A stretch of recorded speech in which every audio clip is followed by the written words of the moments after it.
మెదక్ జిల్లా వెల్దుర్తి మండలం కుక్కునూరు గ్రామంలో క్రికెట్ టోర్నమెంట్ ముగింపు కార్యక్రమం నిర్వహించారు. వేసవికాలం సందర్భంగా నిర్వహించిన క్రికెట్ టోర్నమెంట్ ముగియడంతో నర్సాపూర్ కాంగ్రెస్ ఇన్ఛార్జ్ టీపీసీసీ ప్రధాన కార్యదర్శి ఆవుల రాజిరెడ్డి చేతుల మీదుగా విజేతలకు బహుమతులు పంపిణీ చేశారు. ఈ సందర్భంగా వారు మాట్లాడుతూ క్రీడల పట్ల యువత ఆసక్తి పెంచుకోవాలని కోరారు. ఈ కార్యక్రమంలో కాంగ్రెస్ సీనియర్ నాయకులు నరేందర్ రెడ్డి, మండల అధ్యక్షులు మహేష్ రెడ్డి, వైస్ ఎంపీపీ సుధాకర్ గౌడ్, రాష్ట్ర ఫిషర్మెన్ కార్యదర్శి మల్లేశం తదితరులు పాల్గొన్నారు.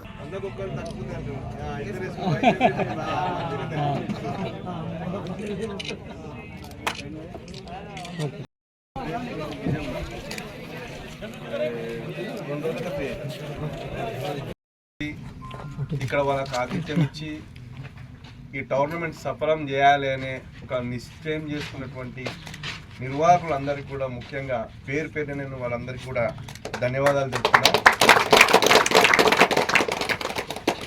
ఇప్పుడు నరేందర్ అన్న చెప్పినట్టు, సుధాకర్ అన్న చెప్పినట్టు, ఈ సెల్ ఫోన్లు ఏవైతే 20-25 సంవత్సరాల నుంచి మన జీవితంలోకి వచ్చినాయో అప్పటి నుంచి నిజంగా కూడా బయట ఆటలు అనేటివి బంద్ అయిపోయినాయి.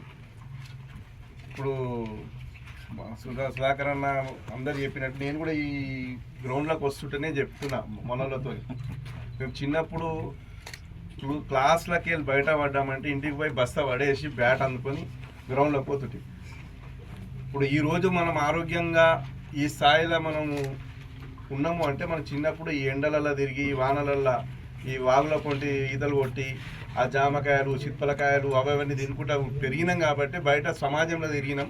ఇలా సమాజంలో ఇంతమందితో మనం కలిసి ఈ జనంతోనే బతుకుతున్నాం అంటే మనం సొసైటీలో పెరిగినాం. ఇప్పటి పిల్లలకి ఏమైపోయిందంటే ఈ సెల్ ఫోన్లు, ఇక పిల్లలు జర ఏడ్చిర్రంటే వాడు ఊకేం తలకాయ నొప్పి అని వానికి సెల్ ఫోన్ ఇచ్చుడు, పేరెంట్స్ కూడా ఈ సంస్కృతి పెరిగింది. దీనివల్ల ఏమవుతుందంటే దేహదారుఢ్యం తగ్గుతుంది. ఒక సొసైటీలో అందరితో కలిసి ఎట్లా బతకాలి. మరిన్ని అప్డేట్స్ కోసం మా ఛానల్ని సబ్స్క్రైబ్ చేయండి.